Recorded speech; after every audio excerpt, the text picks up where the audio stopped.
આણે હવે મૂળિયા ઊંડા નાખી દીધા ચૈતર વસાવાએ. આમ આદમી પાર્ટીને ચૈતર વસાવા ખોવા કોઈ કાળે પોસાય એમ નથી, અથવા તો ઈ એના કોફિનમાં છેલ્લા ખીલ્લા જેવા સાબિત થાય એમ છે.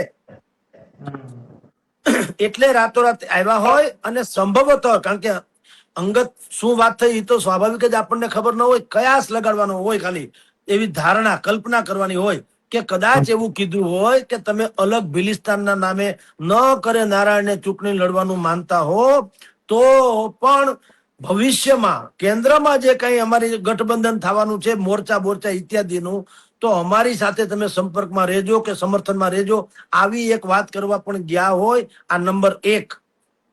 નંબર 2, જે વાતની ભાગ્યે જ લોકોને ખબર છે, એટલે આમ જનતાની વાત કરું છું. નંબર 2 એવું છે કે ચૈતર વસાવાએ ભૂતકાળમાં કીધેલું કે આ 27 બેઠકનો જે વિસ્તાર છે એમાં સંગઠનમાં પણ હું કહું એમ થાય, પાર્ટી કે એમ નહીં. વસાવા જેલમાં બંધ છે. અરવિંદ કેજરીવાલ ગુજરાત આવી ગયા છે અને હવે તે જેલમાં બંધ ચૈતર વસાવાને મળવા જાય તેવી શક્યતા અત્યારે ક્યાં કરવામાં આવી રહી છે બેન?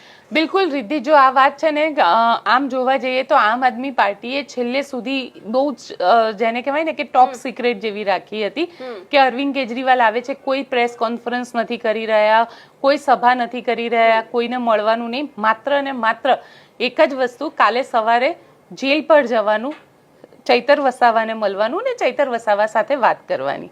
આની પાછળના રાજકારણને સમજવાની જરૂર છે, કારણ કે આમ આદમી પાર્ટી જે રીતે અત્યારે કામ કરી રહી છે અને એમાં પણ ચૈતર વસાવા જેલની અંદર છે. આપણે જોયું કે જે નેતા જેલમાં જાય છે એ નેતા બહાર આવીને ભારતીય જનતા પાર્ટી જોઈન કરે છે, એ રાજુ કરપડા હોય કે પછી અન્ય નેતા હોય. એટલે આપણને એવું સતત રાજુ કરપડાના કેસ ઉપરથી ખબર પડે છે કે કઈ રીતે પ્રેશર કરવામાં આવે છે, કઈ રીતે ભારતીય જનતા પાર્ટી જે છે એ સામે કન્વિન્સ કરવાનો પ્રયત્ન કરે છે, કારણ કે કેસ તો છે.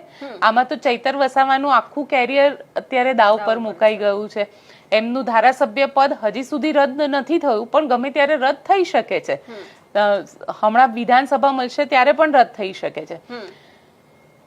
અરવિંદ કેજરીવાલ અત્યારે એટલા માટે કદાચ આવી રહ્યા છે કે એક તરફ ચૈતર વસાવાની ભારતીય જનતા પાર્ટીમાં જવાની અટકળો છેલ્લા લાંબા ઘણા સમયથી ચાલી રહી છે.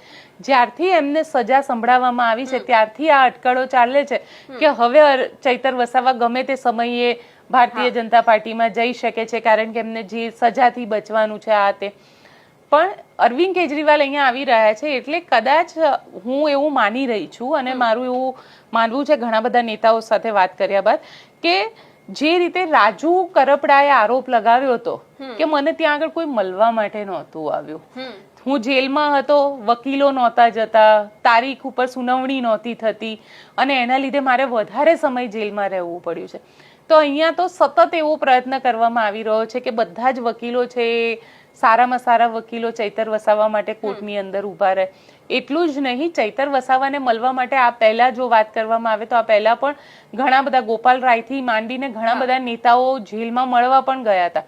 અરવિંદ કેજરીવાલ કાલે જેલમાં જશે એટલે એક સીધો મેસેજ આપવાનો પ્રયત્ન કરવામાં આવી રહ્યો છે કે જો ચૈતર વસાવા જેલમાંથી બહાર આવે અને એમ કહે કે હું ભારતીય જનતા પાર્ટી જોઈન કરું છું, તો ચૈતર વસાવા પાસે એ કહેવાનું ના રહી જાય કે મને કોઈ નેતા મળવા નહોતા આવ્યા.